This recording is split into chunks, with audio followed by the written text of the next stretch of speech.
All right.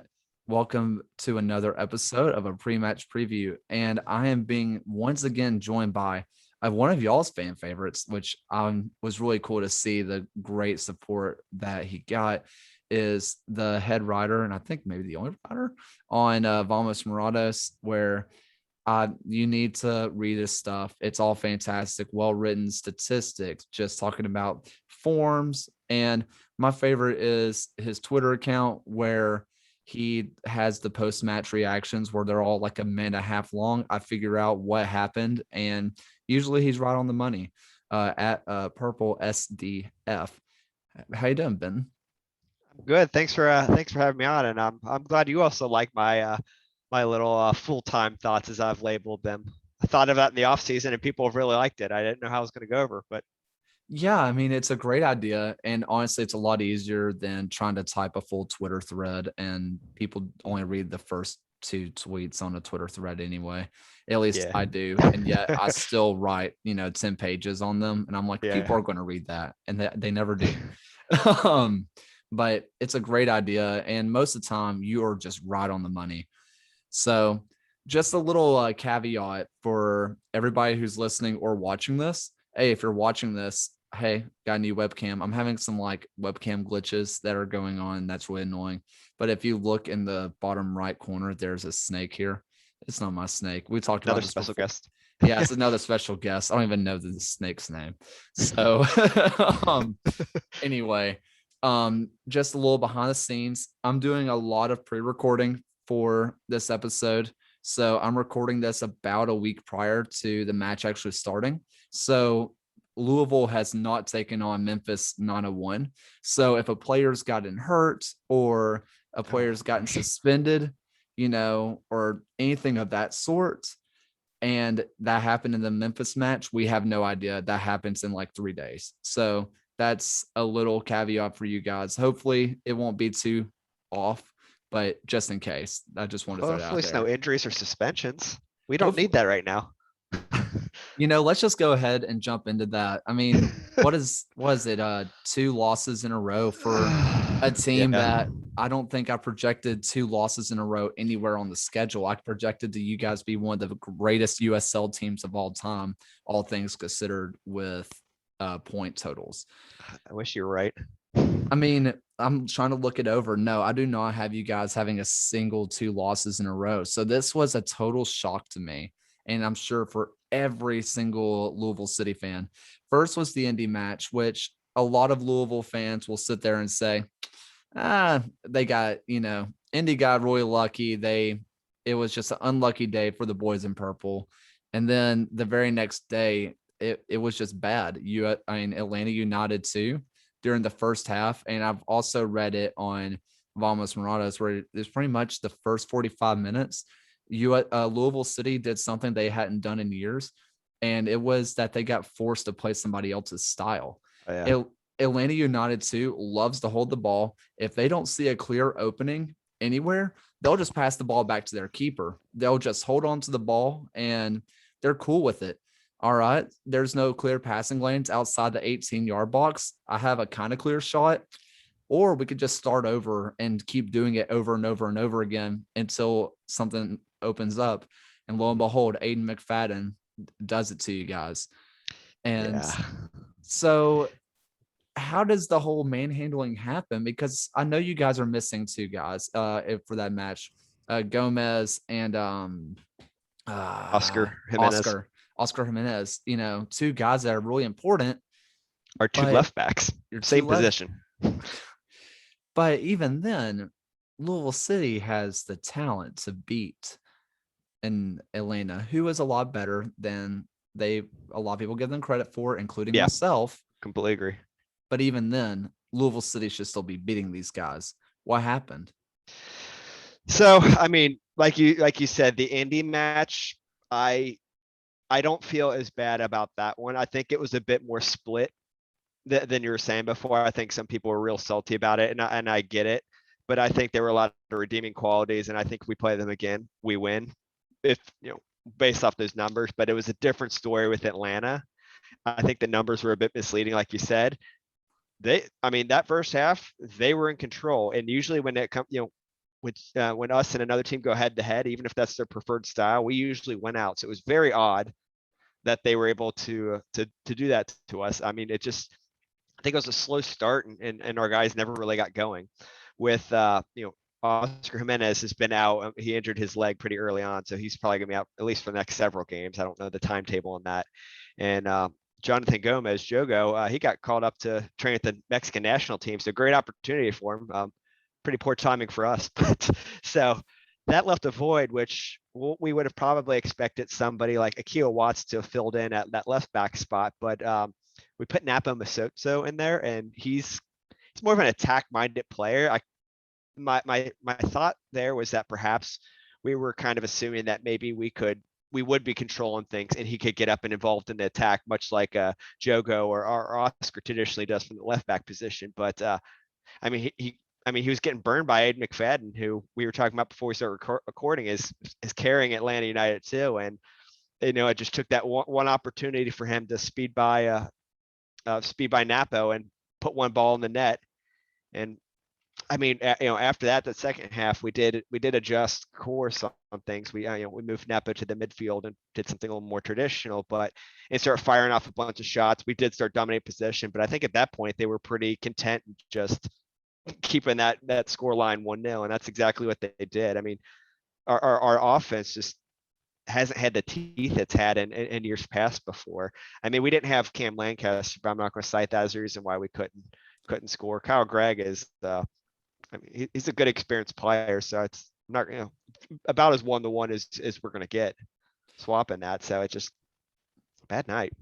Yeah, I mean, there's a lot that's going on with this Louisville City squad. Both left backs are out, which, yeah, Jonathan Gomez, he gets the chance to play for the Mexican national team or at least train with them. I don't know, man. Like, it's a big match against Indy, your biggest rival, and suddenly you decide you want to go play for your club and your country. Whatever, seems selfish to me. Yeah, what 17-year-old does that? Yeah, I mean, honestly. He's 4 years younger than me and way more successful than I'll ever be. Screw that guy. But I mean, the Atlanta United team, and I talked to John Fuller with this in my pre-match preview for that match. And what's so hard about that team is that there is no consistency for any coach to go for. Aiden McFadden's going to be a beast. And then what? You don't even know where Aiden McFadden's going to play. Sometimes he is playing a right wing. Sometimes he's playing right back. Why? Because who knows? Because he can. Because he can. And this is the first match with a new coach, their third coach this season, pretty much. Oh, yeah. And Alec Khan, I think it's Khan. Did he come off the line early? Yeah, he did. Let's just be real. He did come off the line early, but even then, Louisville City should have taken or finished some of their chances, not including that save. Dude had 7 saves and played out of his mind. Oh, yeah, that's the 4th keeper they've started this year. Yeah, they've played 7 matches. Yeah, I'd argue that a lot of our shots weren't even that great. So I mean, good on the keeper. I'm not trying to discredit him at all, but aside from the PK, none of those I was like that should have been in. Like that PK was just disappointing, and quite frankly made the loss just even a little bit worse. It was a tough night. We're not used to losing, and we don't handle it well. If you saw our Twitter. Yeah, and something that's kind of interesting, and if you can see on my wall right here, lots of Cincinnati stuff, right? And I know, but and this is really interesting to me, and this is a whole nother conversation, but the whole losing, like I got kind of used to that, right? Pretty quickly after we got to MLS, but Louisville's doing it on 2 fronts now, in USL and racing. And so before, if something was going on, I mean, did people care about if the Louisville Sluggers or the Louisville Bats, if they won? Sometimes, if they were at the game. But really, if Louisville City wasn't winning, well, they've always been winning. So, okay, let's just look at Louisville basketball. Are they winning right now? Probably, except for this year, they didn't. and then you have guys I'm who fine with that. are fair enough. You do have the Kentucky Wildcats. Again, they weren't winning this year either. And Yeah, then you have I don't even know why I brought that up. and then you have Racing Louisville, who is an inaugural team, and I love that team, especially because of Neely. I love Neely Martin with all my heart. But so finally, it's like, okay, Louisville City, they're always steady, always consistent. They don't lose 2 games in a row, especially games that we're supposed to win. And then they lose 2 games in a row. And it wasn't losses, they were beatdowns, really. And did Louisville City take their chances in Atlanta United too? Towards the end, yeah, they started, I think, what they have 24 shots by the Yeah, end of it. it got silly. So if you look just at the stat line from that game, it looked like we just barraged them. But that was all at the end. That was the kitchen sink being thrown at them, and it's a lot of desperation. Yeah. And then against Indy, where, yeah, there was a lot of bad luck and some bad calls here or there, whatever. But even then, it's like, it's been it feels like months of losing. And when you guys did win, except for the Atlanta United 2 win at the very beginning of the season, Louisville's not winning. They're winning, but they're not dominating like they're used to. So I They're think not a lot, convincing. yeah. So I guess to a lot of Louisville fans, it's like, what's going on? Nobody in our city is successful after we've had nonstop success for basically the last decade in some kind of sport. So it's a strange time going on in Louisville. And the worst part is that Louisville City's still really freaking good. It's not like they're a bad team. It's just not expectations. What makes it kind of frustrating is the fact that we had such a long preseason. Like I mean, it just doesn't look like a team that had a ton of time to prepare and get things in order. I mean, I get there's a few new pieces in the squad, but they've had more time to adapt than we normally would have had. I mean, I get there's a coaching change, but quite frankly, Danny Cruz was around just as long as John Hackworth. I'm not ready to chalk that up to being his fault or anything. I mean, the most you could probably fault him for was the decision to play Napo at left back, which I mean, before the match, I tweeted out like, I think I get what he's going for there. I mean, Yeah. so I I mean, don't mind him trying something different. It obviously didn't work out, but what was frustrating is that we couldn't correct from that. We should be able to come down from a 1-0 deficit, and that's what really stings about that.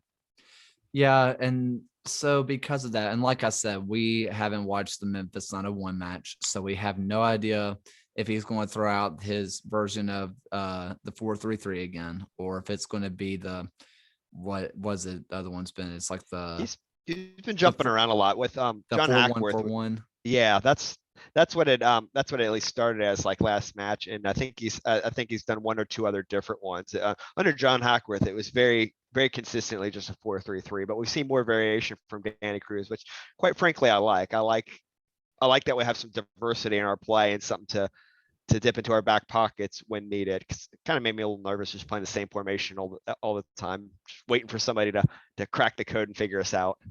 Yeah. And I feel the same way with Coach Stone, where he was consistently the 4-2-3-1 guy, and even when it didn't make sense. And it was like, okay, Tommy, we need to change something, because everybody knows that the 4-2-3-1 is just not working.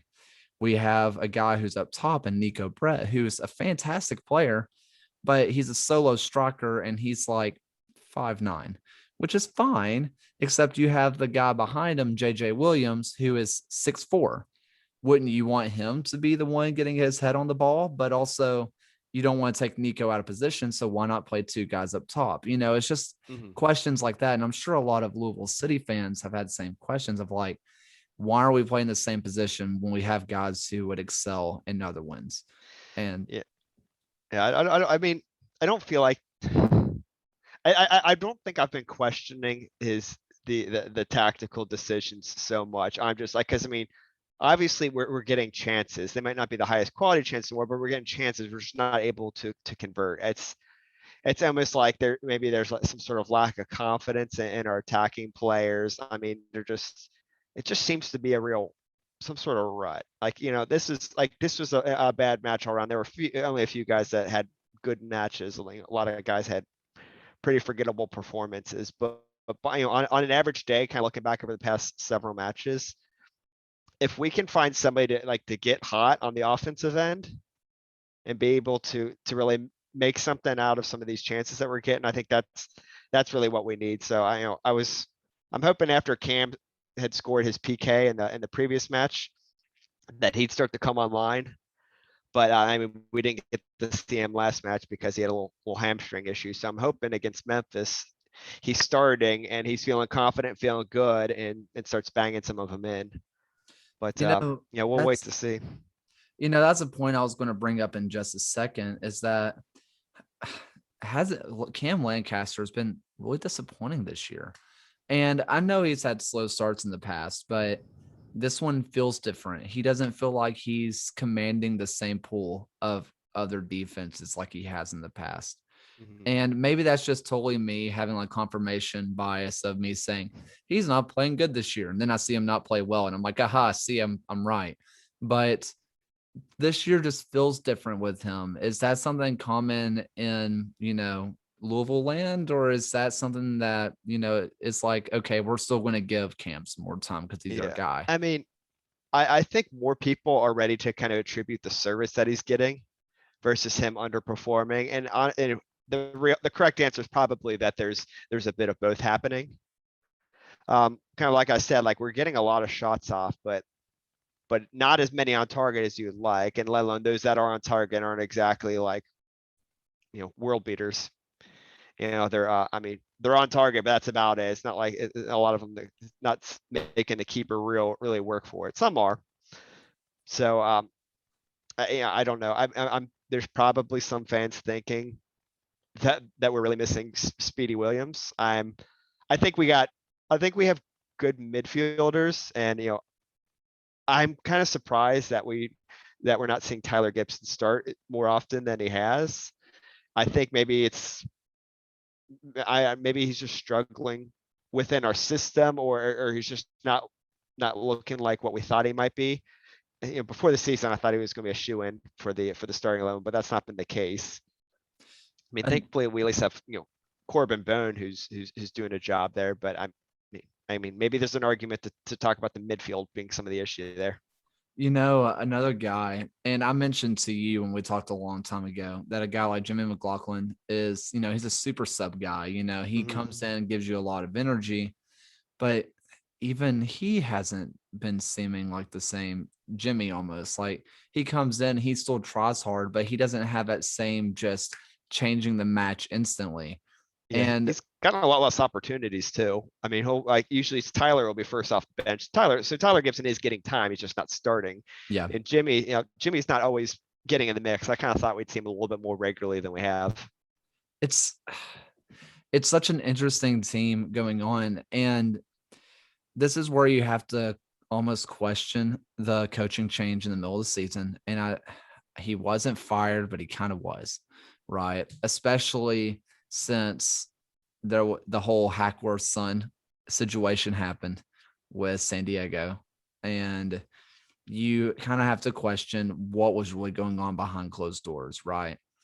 But the thing is that while Hackworth and Danny Cruz were hand in hand, they created this team together. In the end, Hackworth had all the decisions. And if there's a guy that Danny Cruz was like, I'm not very high on that guy, well, it didn't matter. Like, suck it up, dude. You become a head coach. Well, he did. And I think we're starting to see some of the guys that he favors over others. And I wonder how much of, again, I don't know. I'm not Danny Cruz, but this is just outsider's perspective, right? Mhm. Of making these coaching changes.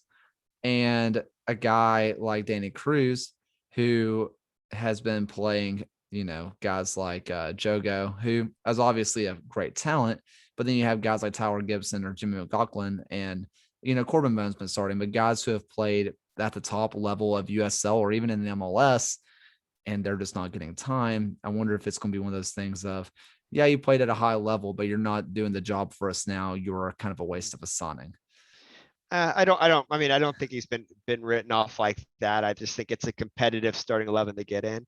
And I really don't fault Danny Cruz for all this. I mean, again, like we're getting opportunities, we're just not putting in the net. Like there's only so much he can do in that regards. Like some of these guys just gotta really make something of the opportunities that are coming up. Um, and I lost my train of thought a little bit, but I mean, for all we know, what Danny Cruz is doing is exactly what him and Hackworth were planning over the preseason as well. This could have been kind of in the game plan all along, how they're playing. I'm sure there's been some formation changes considering that Hackworth was very consistent in his 4-3-3 usage. But as far as the personnel, like I'm not the only thing that's really shocked me in those choices has been that we haven't seen more of Tyler Gibson starting, but he is coming on pretty quickly. So Yeah. I don't know. Maybe I'm just being defensive of Danny Cruz. I like him and I really want him to have an opportunity, but at the same time, I mean, I think he has to kind of still earn it. You know, he's not just going to get it handed to him. And I think part of that is just getting results, whether that's, you know, and sometimes, I mean, some of the stuff's not as outside of his control, but he's got to find a way, I guess, to motivate and work with the guys to turn the ship around. Again, it's only been 2 losses. I mean, we've had slow starts before, we've had slumps, and you know, we're gonna look back and kind of laugh at how maybe ridiculous our reactions have been to just 2 losses. Because for all we know, maybe we go on an absolute tear after this. I'm hoping that's the case. So I don't know. It's almost like we're coming to a bit of a crossroads, at least for him in the intern coach position. You know, is he going to be able to right the ship? Can he get these guys heads right, or can he get them in the right tactical setup, or whatever it is to need it to fix what's going on here?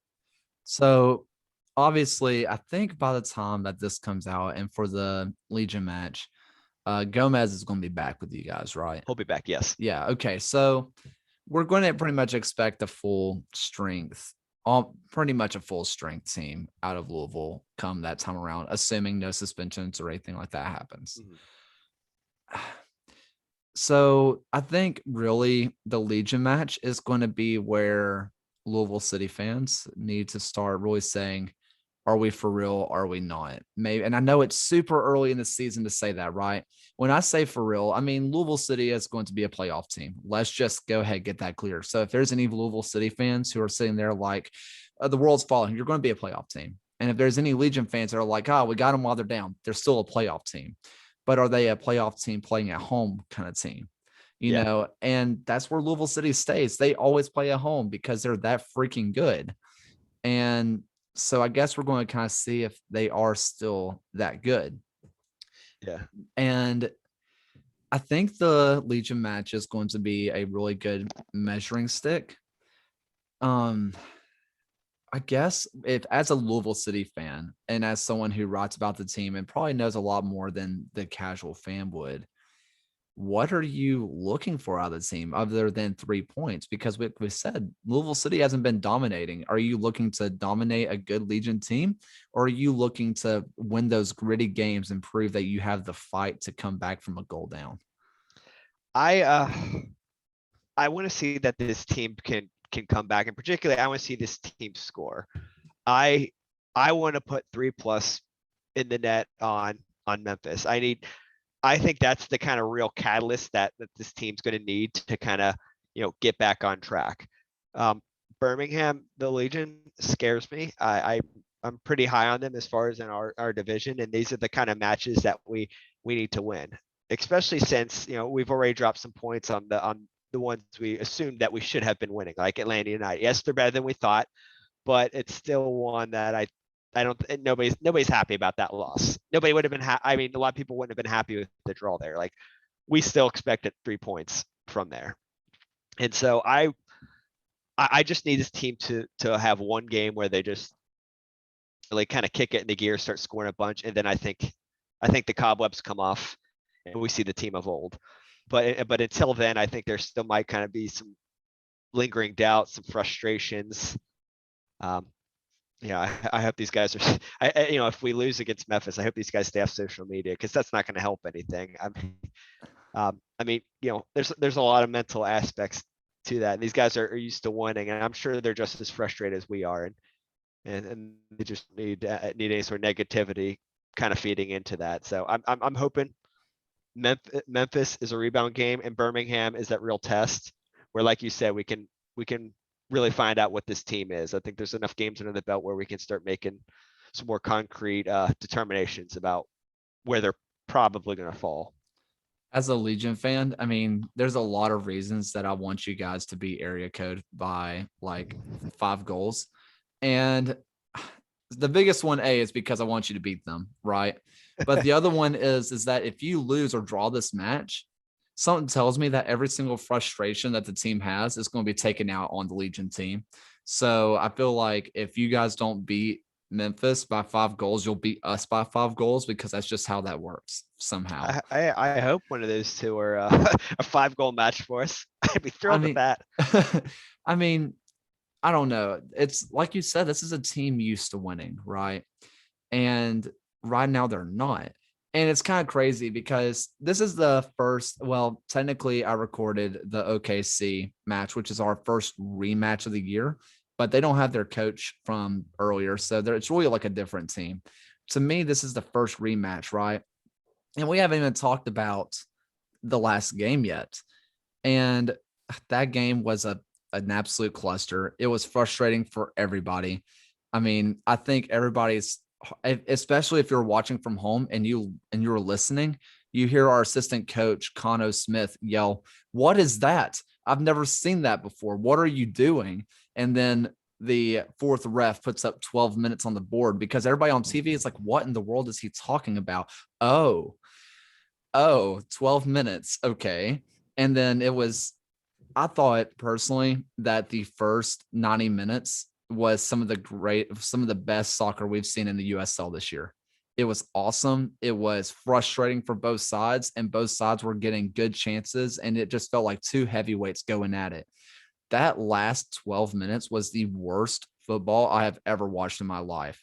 Both teams just gave up. They were like, I'm done with this. Like, especially after you got past that 8-minute mark, everybody was just like, I'm tired. I want to get my point and go home. What are And we still doing out here? yeah, like none of us have ever played this long before. This is ridiculous. What are we doing? And so to me, I'm kind of tossing that first match out the window because of how stupid it was, just of how, you know, both teams were going through whatever the ref was doing because the ref wasn't really making any decisions. He kept giving you guys yellow cards whenever Legion probably should have gotten a few yellow cards ourselves, but then he would let clear fouls for Louisville City go. And I'm like, if compared to what you just gave him a yellow for earlier, that's a red card, dude. Like, what are we doing? And it was frustrating for everybody, especially Louisville City fans, I'm sure. But We get frustrated easy. well, I mean, it was a match and a half, right? But now we're gonna have a guy like Junior who's going to be playing. You know, this is the Right. Yeah, he first. wasn't there that first one. He wasn't there for that one, but he's also been a sub. You know, for us. You know, he hasn't been coming on. He's been kind of our super sub, which is kind of wild to say about the USL Golden Boot winner from last year that he's a sub. But I think this is the first time, and I talked about this with Harry, which was Junior's first return out to the West. And San Antonio is a super diverse group. They really care about diversity, and that's great, right? But Louisville City fans have gotten a reputation for wanting to be on the forefront of diversity and inclusion, and people in a way kind of getting what they deserve because I've said it. I think Junior should have gotten a year-long suspension. I almost wish Legion would have given him a longer suspension, maybe, you know, tack on a couple more games, you know, whatever. I almost wish that would have happened because I think that was the right thing to do. But obviously at this point, I'm going to somewhat defend him because we have a guy like Mikey Lopez, who I think is the only USL player besides, oh, I messed up his name. Is it Colin Martin? Is that the guy out at San Yeah. Diego? I Yeah. think Mikey and Colin are the only two guys who are officially a part of the athlete ally or ally. I think it's athlete ally. Those are the only two USL guys, right? And Mikey's had nothing but good things to say about Junior, which tells me that he's turned it around, right? Or at Mhm. least he realizes that he made a mistake. But this is the first time Junior's gone somewhere, at least for now, that he's going to have to handle kind of owning up for what he did. Because, I mean, the Lou City Coopers, everybody around there, they're going to give it to him. None of them forgot, and he's going to have to deal with that. And during Pride Month, nonetheless. during Pride Month, I I'm sure there's some kind of TIFO in the making, maybe not specifically call him out, but kind of a subtweet, I'm sure there is, and it's deserved. But how is Junior going to handle it? And how is the team going to handle it? Because that can become frustrating for the team because they're going to say, you guys don't know our guy like we do. They Mhm. can't just stop in the middle of the play and say, you guys don't know him like that. He's not like that. They just have to kind of deal with it. Yeah. So, what are you expecting from a sold out, probably Lynn Family Stadium? What is he going to have to go through? I mean, I think that situation aside, it would still be hopefully it's still hell for Birmingham. But no, I mean, more to his specific situation, like it's tough because at what point I mean, do you forgive a guy for something they've obviously clearly like recognized they've done wrong, or versus at what point do you continue to bury and harp on them?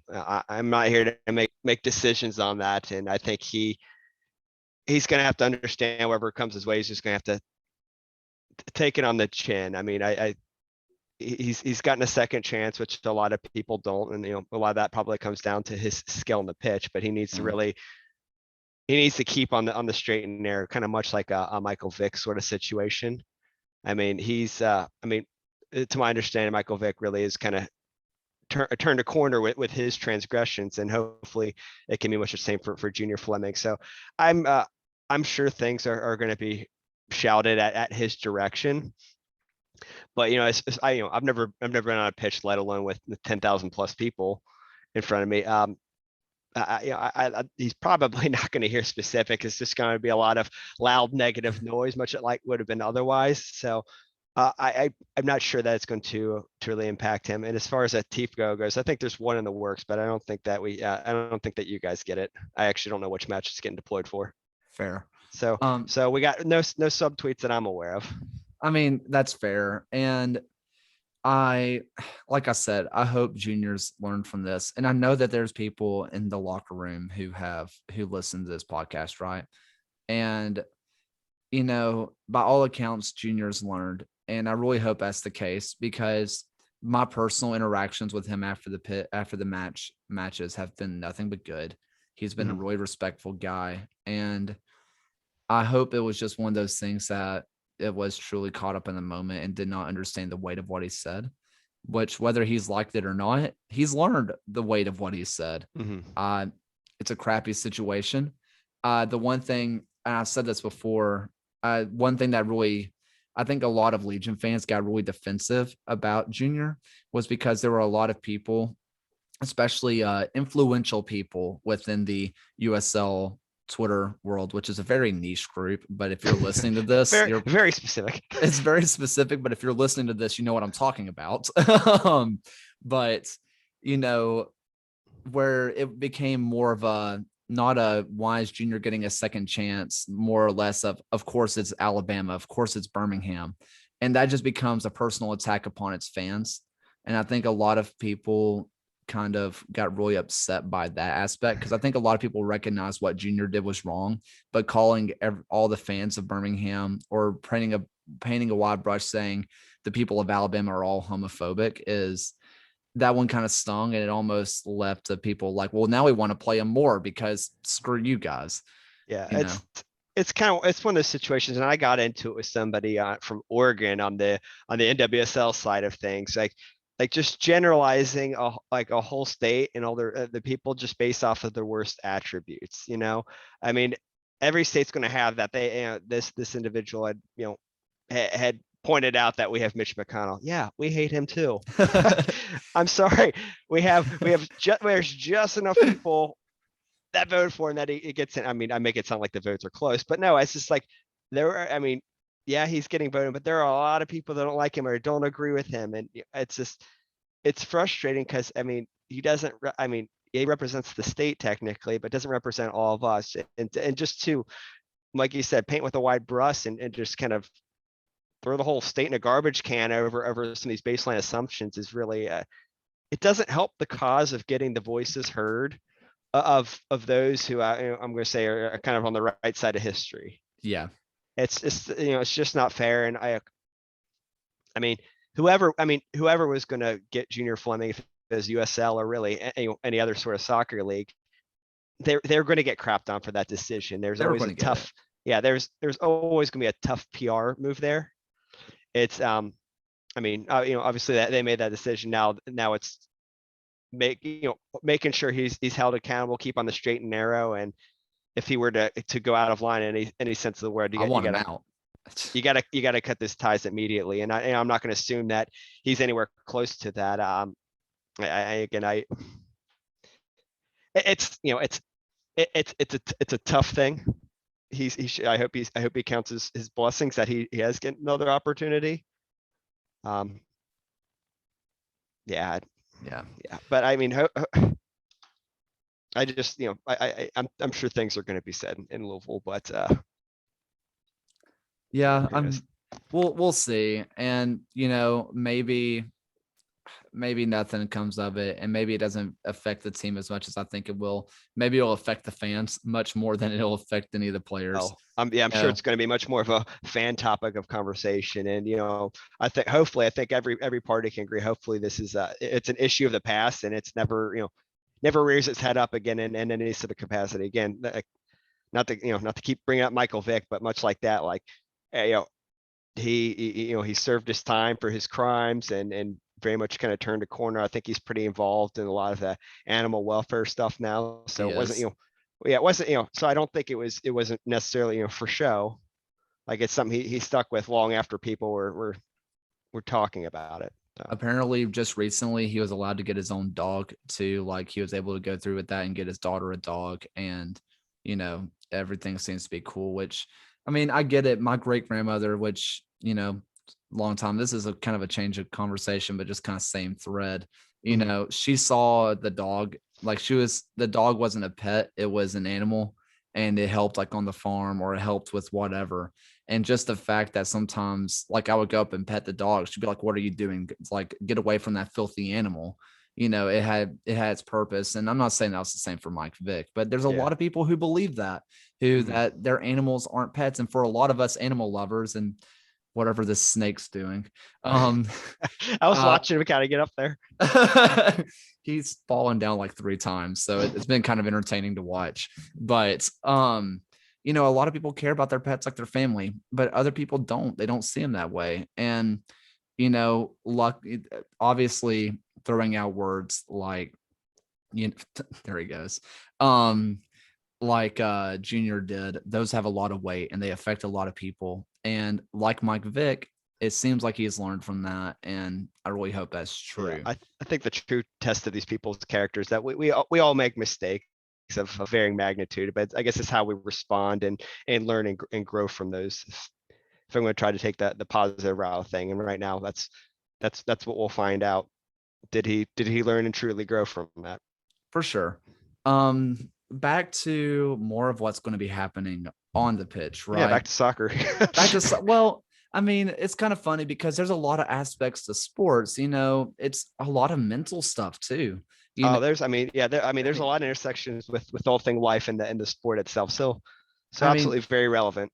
yeah, I mean, it's really interesting. And so when it comes to Louisville, and I say this is kind of on the pitch, last time we talked, nothing's really changed since the last time we talked, except Louisville's a little bit on a skid right now. Nothing's changed. The players are all the same. They all have the same pedigree. They still play for the same badge. Well, it's updated from last year, but it's the same one from this year. They play We for, tend to do that a lot. yeah, well, at least the first redo didn't stick. Um, there's just a lot there. Nothing's really changed. So there's not a lot you and I can talk about that's really different than the first time, right? It's just, can Louisville City be Louisville City? I think the big change now is this Legion team with brand new formation. You have rotating players because at least it seems like Mikey Lopez isn't playing. So he's out, one of the guys who not only was a captain for us, but one of the star players for us. But now we have a guy in Zach Caravo who's playing good time and he's played both center back and defensive midfielder. And then we have a guy in Daigo Kobayashi who, love that man to death. He's just a great player, but maybe shouldn't be starting. Give him 30 minutes a night. Yeah, great, but maybe shouldn't be starting. So we're down a guy, but we have options now and it's a different formation. When it comes to what you saw the first time, right? And the speed that Legion wanted to play and the tactics they wanted to play, it's different now, sure, but not so drastic. That's a completely different squad. What are you confident in with Louisville, and what are you afraid of with this team? I'm confident that we can control the game. We didn't do that in Atlanta, but I mean, not every match is going to go your way. And I think that was just one of those bad nights in the office. So I like to think the rebound. So I feel confident that we'll be able to maintain control. What scares me though, again, is our ability to convert and make the most of that possession. I mean, possession does not matter if you're not getting goals. That's not, Yeah. the only statistic that truly matters at the end of the day is that goal line. Yeah. And we can win all those other statistical categories, but we got to win the goal one. But again, to go back to that Indy match, though, like they did a lot of things right, and I think that was an example of, anybody can win on any given night. We play like a match like that, we win that 4 out of 5 times. Yeah. So I'm just hoping that they can start scoring a lot. We need, again, I want to go into this Birmingham match having beaten up on Memphis and putting a few goals past them. I think that's going to be really, really key for us if we're trying to think more like long-term picture here for what they need to do. Something kind of interesting with that match. And I know this isn't really a breakdown for Memphis. I don't want to do that too much, but some kind of interesting if he does play with Roland Lamar, if he is back for Memphis, is that you have two guys that not only play with him, but played with him in the MLS and Jimmy McLaughlin and Corbin Bone. So they know a lot of how to beat him. They've gone through practices with him. They know how to Mhm. beat him. They know how to train for him, which I think is something really interesting in a matchup with that, right? I'm sure those conversations have happened. I'm very sure they have too. And what's really interesting is there's not many. This is Louisville City versus Legion. Unless I'm missing something really glaring, for most of those players on both sides, they've never played with each other and they've played against each other. And that's really about it. The USL and Blake Gardner described it as this way. And I never really thought about it before, but the USL is really incestuous in a way. And the fact that players just go everywhere. And, oh, I played with 3 of the guys on my team. The guy on the other team, I played with him in 3 different teams. I know Mhm. exactly how he plays. I think Louisville City versus Legion, you have a lot of players who've never played with each other and we've only played slightly against each other, Yeah. which leads to a really fresh matchup and a lot of matchups we've never seen on the same pitch at the same time. So that's really kind of cool to me. At least that's just the way I kind of think about it. Yeah, no, I agree. And I think part of that is that we've been able to like lock up a lot of our players over kind of the long term versus a lot of other teams. It's kind of 1 year deal, then they move on and they bounce around like that. But and again, that continuity has been part of our success. The reason like we've kept that core together.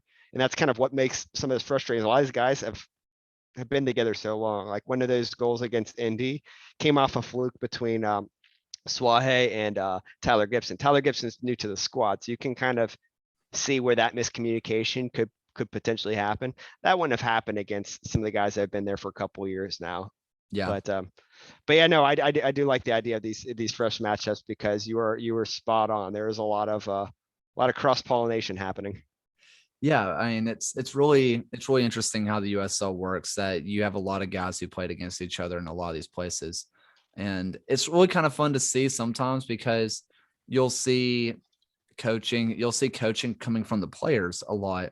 I know when we played Memphis 901, there was a lot of times we saw Fanuel Kavita talking to attacking players about, and you could kind of see it on the pitch. And this is why I'm assuming, like, he's talking to an attacking player and he's like showing that, shoot it to the right or shoot it to the left, talking about a bunch of that stuff. And the reason is because he was Memphis's starting center back, or he was St. Louis's starting center back, who Memphis goalkeeper played for St. Louis. So he knows exactly which is his weak side, not because he was scoring on, but he was keeping him from getting scored on. Mhm. And so it's really interesting, those kind of matchups that you end up seeing. And it's really fun that Louisville and Birmingham haven't had that so much. So it's just two teams that are really trying to outdo each other and not just players who are remembering the weaknesses of their old teammates. Mhm. So something really cool. Something else I want to get to, and like I said, a lot of what we talked about in our last pre-match preview still sticks. So there's not a lot to talk about there. And something with Gomez I do want to point out is that with our new lineup or our new formation, I think it's going to be a little bit harder for Gomez to get a lot of those breakaway chances that he got last time, just because we have a 5-man midfield now. And that's a really congested midfield, which is usually where he starts to make his run, or that's where he gets that first ball around.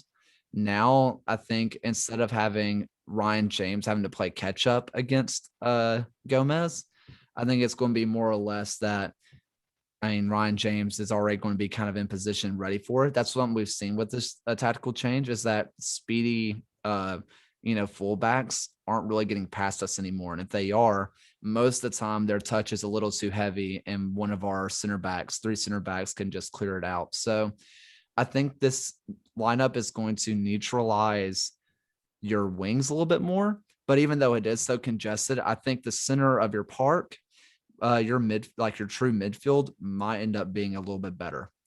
So I don't know. Here's the hope, and like our right side, Pac-Man, man, he's not fast, so that's not going to be a problem on that side. But yeah, I mean, being able to control Jonathan Gomez, I would imagine is probably going to be a key part of Birmingham's strategy, because I mean they obviously saw what happened when we've not had him, Yeah. or when we try to get creative solutions there.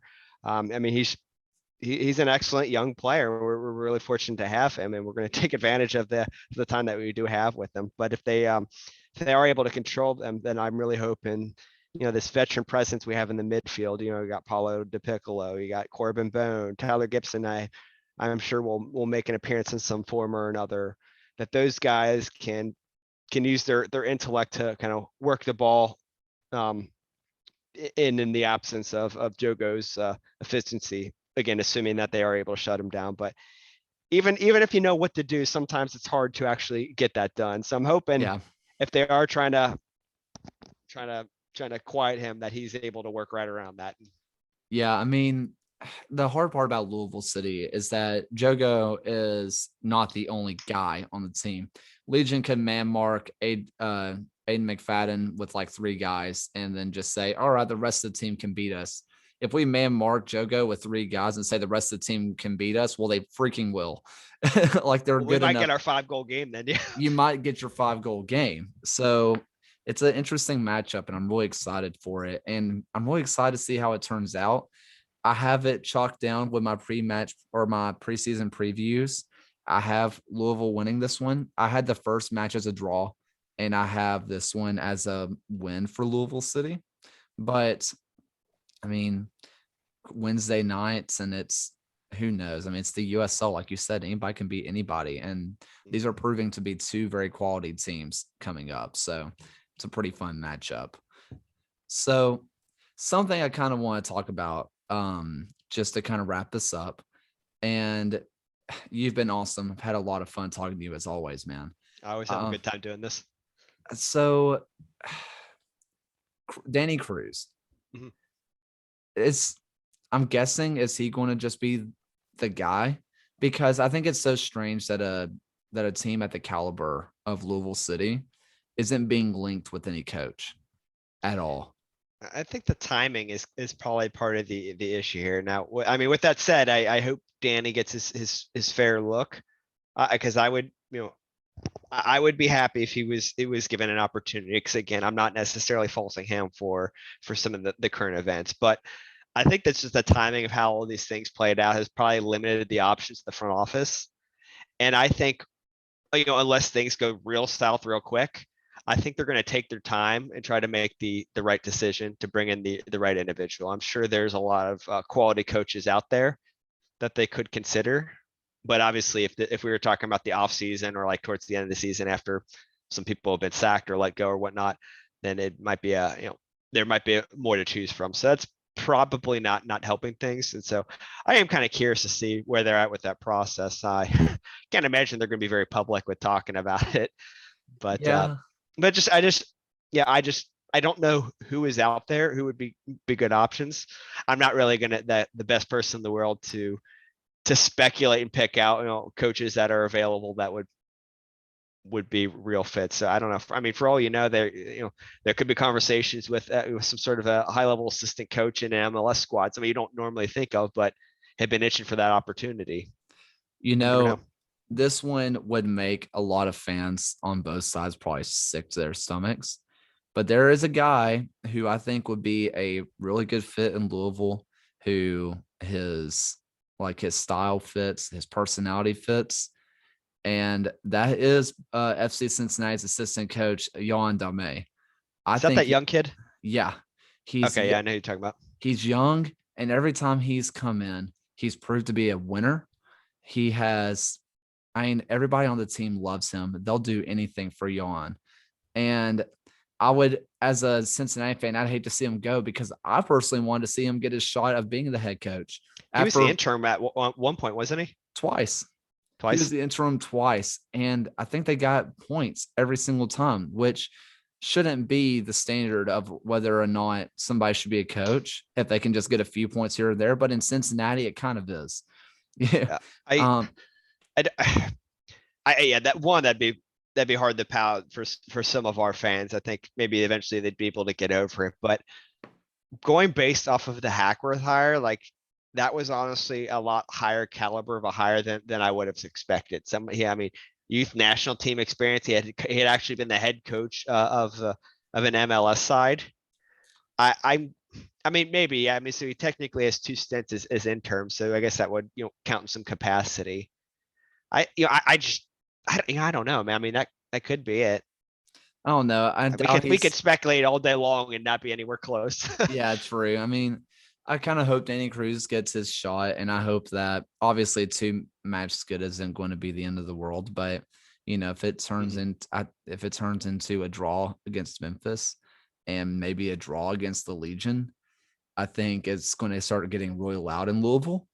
And it's kind Oh of yeah. crazy that two losses and two draws would be considered doomsday, because for most teams it's like, wasn't a good stretch. It Mhm. is what it is. But in Louisville, it's like, what's going on? What's happening? Mayday. So I don't know. It's really interesting, especially the level of competition that you guys continue to play at, Mhm. that a lot of people are hitting the panic button so early. So I mean, we had a lot of buttons real early. I mean, last season, I think Hackworth lost one or two matches, and then somebody created a Twitter account said Hackworth out. oh, I, That I was that followed that. hashtag. I followed that Twitter account day one just because I thought it was going to age so poorly, and then it Oh, it didn't. did. Well, no, it aged poorly that season. Then That I season. think I mean, he shut up real quick after when we rebounded, but then right after the firing, he chimed back in. But so I mean, that's just to go say. I mean, I'm sure this is a vocal minority sort of fans that we're talking about, but I mean, the thing is, we're used to winning. We really don't know much else. I hate that it sounds really cocky, but like just from year one, this club has been really successful, and we're just really blessed to have that. And so as soon as we get two losses, all of a sudden we're hit with this existential crisis of like, oh my God, we're going to be maybe mediocre. There's a lot of fans that are listening to this that relate. And if you're watching this interview, it's because of that right there. I mean, me going to school at Alabama, everybody's like, we lost a game. If everything's over, we need to fire everybody except for Saban. We need to make all the coaching, we need to make all the quarterback changes. And it feels really privileged. Like, I mean, I was complaining the other day because last year, due to COVID, I couldn't go to the national championship game. So the only national championship I've got to go to was one that we lost. Most people would kill to go to one. And I'm complaining because the one I went to sucked. So a lot of people down south in Alabama are really relating to Louisville City in a way, unless they're Auburn fans, in which way, whatever. Um, but they're all like, yeah, success. I get it. We lose one game and we look flat and we look bad. Everything's ending. Even the games we aren't beating them by enough. So we surely just suck. And it is what it is. Yeah, I mean, It like again, not to sound cocky or whatever, but we're like, I guess if USL had a big six like the Premier League, I think we'd probably have to be in that conversation. And anytime any of those teams lose the game that they shouldn't, like the world's on fire, yeah. Like I'm Mourinho won a Europa League and got sacked a year later.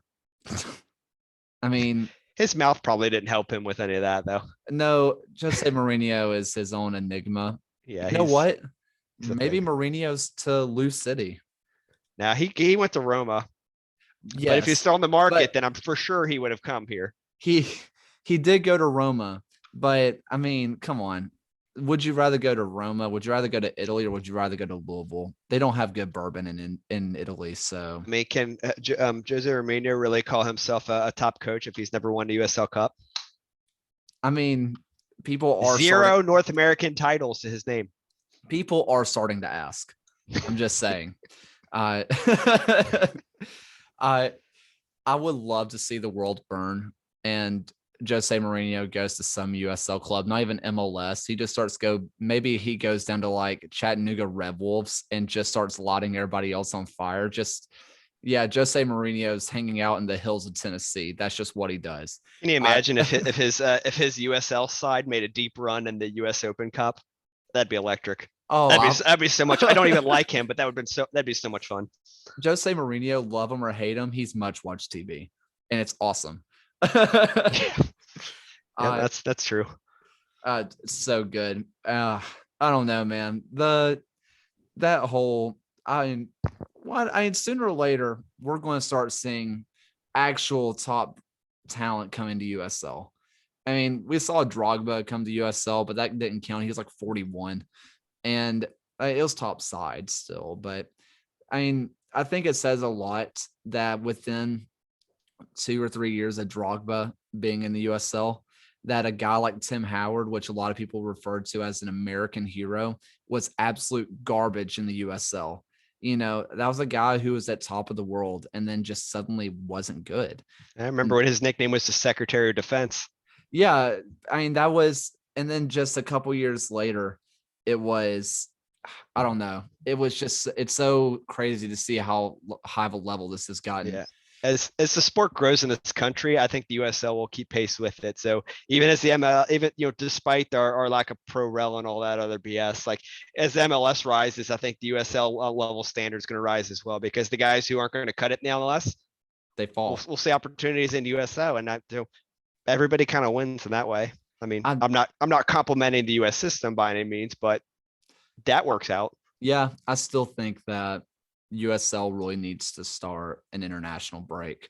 I mean, the amount of players now that are leaving these teams due to international break. I mean, the Tulsa versus Birmingham match had 4 players missing due to international Really. break. Yeah. So why I'm, I'm, sh- I'm, USL? sh- I'm sure it'll happen eventually. And again, like as the level as that standard increases, I think the more that need will be there. But I mean, I imagine if I'm the USL headquarters, I want to put that off as long as possible. You don't want any dead weeks on the calendar. Yeah, that's true. That's true as It's money well. lost. Yeah. I don't know. I just a little fun stuff. By the time you're going to learn about this live, by the time that you're listening to this podcast, or watching it, go back one episode and listen to my interview with racing Louisville player Neely Martin. So you should go listen to that. As we're recording this, that happens tomorrow. This is a really weird time frame that I'm in.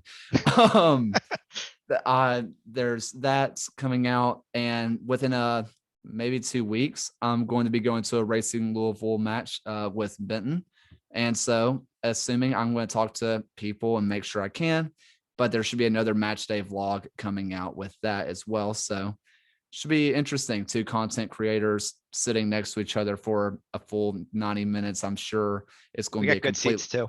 Yeah, so I'm sure it's going to be a completely normal match with no tomfoolery whatsoever. So go check that out. I hope you guys are excited. Everybody needs to go sub to Benton at Purple SDF or check out his website, vamosmorados.com. It's awesome. It's a must read, and I read it all the time and watch his full match, afterwards, full match thoughts. So you guys need to check him out. Benton, I can't thank you enough for coming on. You've been awesome as always. Oh, thank you so much for having me again. Like I said, I always having a blast to do this. So I'm looking forward to the Memphis match and the Birmingham match. Hopefully Louisville City's going to rebound and all will be well in Louisville land. And I'm excited to have you in town to see the racing match. It's a lot of fun. It's a different atmosphere. It's a really good time. Well, I'm Really looking good time. forward. I'm looking forward to it. Hopefully, 3 points against the purple. That'd be really nice to get 3 points away. Listen, I don't care as long as we get 3 points against you guys, and you guys can get 3 points against Memphis. I think it all evens out. So, We need 6 points. We're trying to play catch up. We want to be at the top of the table. Standards high around here. You can put off some expectations just for a little while, man. Let's be just a little bit happy for a while. We'll see. Talk to me after the Memphis match and see how confident I'm feeling. Gauge me then. You guys are basically the Death Star, just kind of rolling through and just destroying things. And hopefully we're going to be blowing it up or just be eaten like everybody else. We'll see. Yeah, we get the evil analogy. I mean, you guys have been evil for a little while. You guys have been the big bad boys of the East. And then it's like, oh yeah, Phoenix sucks, even though they're really not even the most successful team. It's El Paso, which just absolutely whooped up on Indy, which I'm sure you guys in Louisville land absolutely loved. So, yep, about that. So, two bad boys out here. I really wish we could have seen a Phoenix versus Louisville match. That would have been awesome. But yeah, I kind of want to play him and beat him again just to kind of silence any of those kind of comparisons, because I mean, there probably are our equivalent in the West, and never, I still think of myself like, of the two, who's better? Yeah, we got the better of them in the one matchup, but would it happen again? I like to think so, but I mean, I think personally El Paso is the better of the two. I think personally Phoenix gets really hyped up, as they should. They're a really freaking good team, but I think El Paso is a little bit better. But what do I know? I just watch Birmingham soccer and then just talk about it into a microphone, not even for a living. Actually, I'm paying money to do this. So I pay money to host the site. I know how you feel. Yeah. So, but thank you again, Ben. I'm sure we're going to be talking again very, very soon. Like I said, everybody go check out his stuff. He's awesome, great guy, and really just deserves all the hype that I give him. So I appreciate it. Thank you. well, thank you, man.